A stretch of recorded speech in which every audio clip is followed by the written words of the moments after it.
Y a propósito de eso y muchas otras cosas más, pues están bien emparentados los temas. Eugenio Tironi, prolífico, escritor, ensayista, columnista, sociólogo. Está con nosotros. Eugenio, ¿cómo estás? Buenas noches. Muy bien, Matías, muchas gracias, muy buenas noches. Lanza La Sociedad Impaciente, este libro que tengo aquí en las manos, que es tan actual que termina con los indultos. En la contratapa está narrado, está esbozado el tema de los indultos, o sea, así de caliente está este tema, pero no es una crónica de ayer ni de antes de ayer, sino que a partir de hechos muy históricos, ¿A qué te refieres con la impaciencia? Y tú planteas que esto no es un hecho aislado de Chile. ¿Por qué estamos en la impaciencia? ¿Y qué es esta impaciencia? Digo impaciencia porque tenemos pocos factores que nos empujen a esperar, a confiar, a suponer que los logros se van a obtener haciendo la fila, respetando el que va adelante. Y además estamos empujados a conseguir resultados aquí, ahora, en esta vida. Y yo creo que tiene mucho que ver esto con la decadencia de las religiones, que más o menos nos hacía pensar que esta es una vida provisoria y que la verdadera vida venía después de la muerte. Y por lo tanto uno tenía era más condescendiente con uno mismo y con la realidad. Tiene que ver con el fin de la grande ideología, que también nos hacían pensar que esta era una etapa por la cual había que pasar para llegar a nuestro paraíso en la tierra. Tiene que ver con las redes sociales, que es todo inmediato, rápido, sin intermediario. Tiene que ver un poco con esta fragmentación del mundo político y la vida política, en la cual hay muchas tentaciones para hacer ofertas como esta que tú comentabas recién del autopréstamo. ¿Qué importa la inflación? ¿Qué importa mañana? Tiene que ver con la pandemia también. El COVID nos dejó infectados de este virus. De decir, mira, a lo mejor hay que vivir ahora, concho, mañana no sabemos. Mañana no sabemos. Entonces es del mundo, ¿no? Yo creo que es del mundo. Yo creo que es del mundo, excepto los regímenes autoritarios, y excepto los regímenes más religiosos, y sobre todo los orientales, hay que decir. Bueno, o religiosos, que hay algunos que son parecidos políticos y religiosos, porque claro, tenemos, un régimen que es la Turquía de Erdogan, o la Rusia de Putin. O la India. O la India, que no hay esperanza tampoco que vaya a cambiar en mucho tiempo, ni pronto. No. Claro, ahí todavía persisten ciertas ideologías totales, nacionalistas, sobre todo nacionalistas, en caso, por ejemplo, de Turquía y Rusia. La China Xi Jinping, que está empezando. La China comienza a experimentar este fenómeno, ¿no? Sí, increíble. Pero esto, que es muy nuevo, tiene, no sé los sociólogos cómo lo ven, cómo pueden identificar estos movimientos o estas tendencias, si tienen raíces o van a ser también pasajeras. Porque me imagino que hay de las dos, ¿no? De repente hay vientos que pasan y hay climas que se quedan.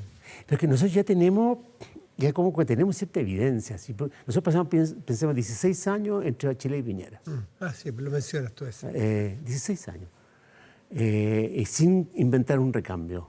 Y los tomamos, los apoyamos, los abandonamos, les llamamos a pedir que volvieran, los abandonamos y así. Ahora estamos ensayando con un nuevo gobierno, con un nuevo presidente de otra generación. Aquí hicimos un recambio importante. Pero tampoco tenemos nada de paciencia. Tampoco tenemos nada de paciencia, Y yo creo que pero vamos a ver, porque vamos a ver si salimos de este ciclo, porque sería terrible que ahora entráramos en un nuevo ciclo que fuera, no sé, Boris Cast. Y pasemos otros 16 años. Extremos. Bueno, eso la última elección lo probamos, los dos extremos. Claro, que se radicaliza un poco, pero seguimos en este circuito. Y uno esperaría que el proceso constitucional hoy día en marcha le ponga freno a esto. Y la manera de ponerle freno a esto, en parte, es por la vía de un mejor equilibrio entre Parlamento y Presidente de la República, y una ley de partidos que le dé más que imponga mayor disciplina a los partidos sobre los parlamentarios. O sea, que combata el caudillismo. Yo creo que eso sería extraordinariamente valioso. Yo creo que ya probamos con la idea de liberar a los parlamentarios de los partidos, y yo creo que el remedio resultó peor que la enfermedad. ocupas mucho espacio de tu reflexión en el personaje de Gabriel Boric, porque marca un hito, ¿no es cierto?, generacionalmente, grupos políticos que no vienen de los famosos 30 años. Me gustaría ver cuál es tu análisis, porque en un año de gobierno, este presidente ha terminado rodeado de los 30 años. ¿Cómo esta generación que nos dictaba lo bueno y lo malo, los decálogos de la moral en todo orden de cosas, y nos apuntaba con el dedo lo mal que lo habían hecho todo antes, ignorando evidencias de coberturas sociales, escolares, de gente que salió de la pobreza, pero bueno, ese tema ya está bastante hablado. ¿Cómo se va a reconciliar esta nueva generación que fue bastante arrogante en general, cuando ha tenido que recurrir, decía un amigo mío, ayer lo mencioné, es como la idea de los jóvenes que hacen un asado y llaman al tío para que lo termine porque no está quedando bien? Sin ser peyorativos, pero es verdad, han llamado a los mayores. ¿Cómo se va a reconciliar? ¿Cómo van a volver a decirle a la gente que le crean si al año llaman a los mayores para que arreglen los entuertos? A ver, yo diría primero que nada que no hay generación emergente que no sea arrogante. Si no es arrogante, no es emergente. Tú fuiste protagonista de una. De una, sí. El Mapu y compañía, claro. Y los Chicago Boys lo fueron de sus padres, totalmente. Los padres yo creo que los condenaban. Y así ha sido siempre. O sea, toda generación que valga la pena se rebela contra sus padres, si no, no vale la pena. Yo creo que esta generación, en ese sentido yo me congratulo que hay una nueva generación que representa, de cierto modo, Boric, su ícono. Y que además esto mismo se está dando hoy día en distintas dimensiones de la vida pública, no solamente, de la vida social, no solamente en política. Yo creo que esta generación ha mostrado alta rapidez para establecer puentes y reconciliarse con los mayores. Y los mayores han mostrado generosidad para darle su apoyo. La segunda vuelta no la habría ganado Boric sin el respaldo de un Lago, un Bachelet y sin acercarse al centro. La gana gracias a eso. Y en el gobierno yo creo que pensó que podía emanciparse un poco de ese respaldo y al poco tiempo vio que no era posible y encontró además estos puentes como son Marcel, Toá, Uriarte, que no son exactamente, son, digámoslo así, el establishment desplazado de los 30 años, que siempre era la generación perdida. Exactamente. Marcel llegó a ser el mejor presidente del Banco Central del planeta, pero no fue nombrado ministro de Hacienda por Bachelet nunca. Era bajo Lago le tenía una confianza enorme y yo creo que no tomaba ninguna decisión. Presupuesto, ¿no? Era editor del presupuesto, no llegó a ser ministro. Carolina Toá se decía que era la generación perdida. Bueno, y estas figuras están haciendo el puente entre los viejos como yo y esta nueva generación. En ese sentido ha sido bien inteligente, creo yo, no recurrir a los viejos de siempre, sino a esta generación intermedia.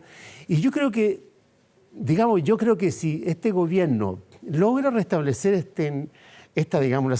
esta reconciliación generacional, sería un logro bien relevante.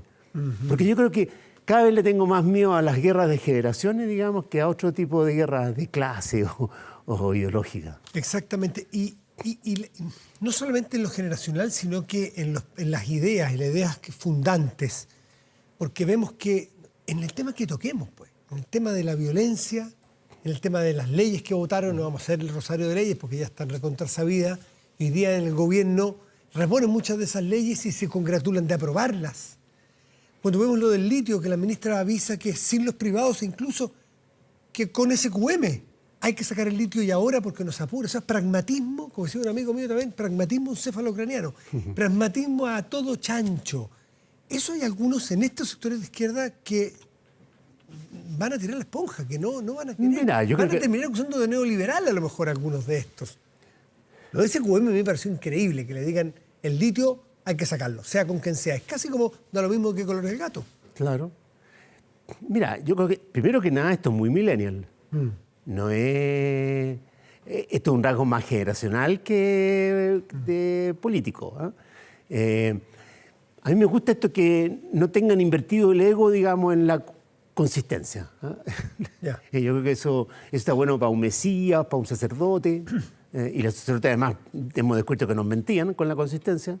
Entonces yo prefiero al que derechamente se adapta, flexible es poroso. ¿Ah? En eso consiste, yo creo, la política. En ese sentido, a mí, personalmente esto lo he pensado toda la vida, no respecto a este gobierno, lo he pensado respecto a cualquiera. Esta exigencia de que siga el plan a todo costo, aunque nos desplomemos, lo encuentro francamente una estupidez. Yo prefiero cámbiate de plan y nos salvamos. Yo decía el otro día, oye, si el piloto del avión dice que cumplió el plan pero nos caímos, perdóname, no tengo... Un ministro hubo que dijo es que no cambie burro. Es que no cambia burro, claro. ¿Te acuerdas? Yo creo que hay una cierta de manía, ¿no es cierto?, que está muy fuerte en la prensa y en la oposición. A ver, usted cambió... Porque es de verdad que en muchos temas, en seguridad, en pensiones, en materia económica, en modelo de producción, en todo. Yo creo que no hay... Ahora, hay una cuestión sí esencial, a mi juicio, lo más importante de todo, de que esta es una generación que nació con un orden establecido, a diferencia de la mía, que no es que naciéramos, pero vivimos buena parte de lo mejor de nuestras vidas bajo un orden destruido. Para nosotros la pulsión por el orden era muy poderosa. Esta nueva generación da el orden por algo establecido y más bien su vocación era subvertirlo. Y se encontró, entrando en el gobierno, de que el orden sobre el cual está sostenido esto que llamamos Chile está completamente derruido. No tenemos fuerza policial, no tenemos frontera. Tenemos bandas que tienen tomado barrios. La autopista estamos con el miedo a los portonazos. Estamos desfondando las pensiones.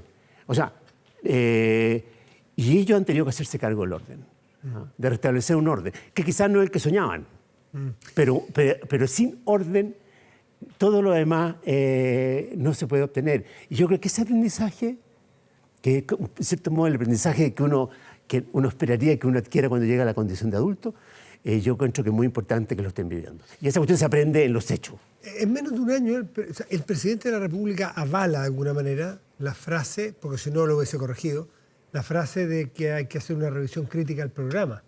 Y ha pasado un año exacto desde que está en el poder. La revisión crítica al programa, uno podría haber dicho más adelante, pero eso es el pragmatismo llevado al extremo y a mí me parece también lo inteligente, porque aferrarse a algo que está mal o que no está funcionando es... Pero también yo reconozco que esto es algo que han hecho todos los actores políticos en el pasado. Fíjense lo que ha hecho la derecha con los cómplices pasivos, lo que ha hecho con lo que fue la dictadura militar, lo que ha hecho respecto a derechos humanos.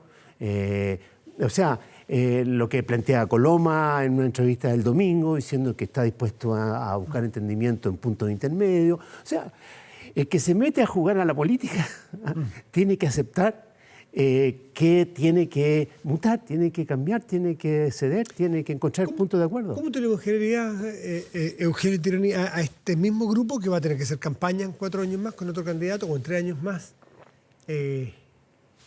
¿Cómo te imaginas que van a ser sus drivers de campaña? Tenemos claro los que ya fueron, pero muchos de ellos quedaron vencidos. Es increíble que vuelvan con lo mismo, porque les van a decir, discúlpeme, una vuelta sí, pero dos... O sea, uno se puede dar vuelta en 180 grados, pero no en 360, porque queda donde mismo. Claro. Entonces ¿cómo te imaginas? Es que primero hay una cosa que agreguémosle una presa al caldo, y que fue el 4 de septiembre. O sea, porque la propuesta de la Constitución llevaba al paroxismo, al extremo, las ideas matrices de esta generación. Claro. O sea, las llevó al extremo, casi a la caricatura. Sí. Y estas fueron... A la caricatura. A la caricatura. Fueron rechazadas. Por lo tanto, ya no es un problema de reflexión, de introspección. Hay un hecho evidente de que ir por ese camino sería ir contra el pueblo, digamos, contra los ciudadanos. Es necesario rectificar. Ahora, yo creo que sin embargo...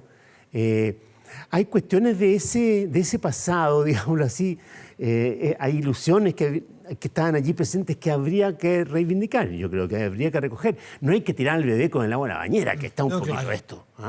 O sea, esto que no tengamos ninguna representación del mundo indígena en estos expertos, admisibilidad. ¿A eso te refieres con, no exactamente, pero a la resaca conservadora, el temor a que nos pasemos de nuevo? Que nos pasemos de rosca, sí, hay un peligro, que nos pasemos de rosca.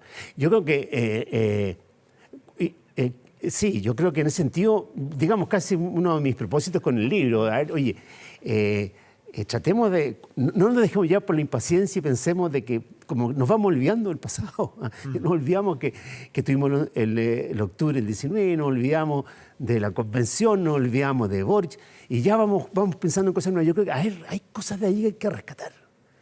Tenemos una bomba de tiempo ahí enterrada que no ha desaparecido. En un momento pensábamos que habían dimensiones como la relación con la naturaleza, la relación con los territorios, la descentralización, que eran importantes. Eso, obviamente la incorporación de los pueblos indígenas, esa cuestión no la votemos, no la olvidemos. ¿Ah?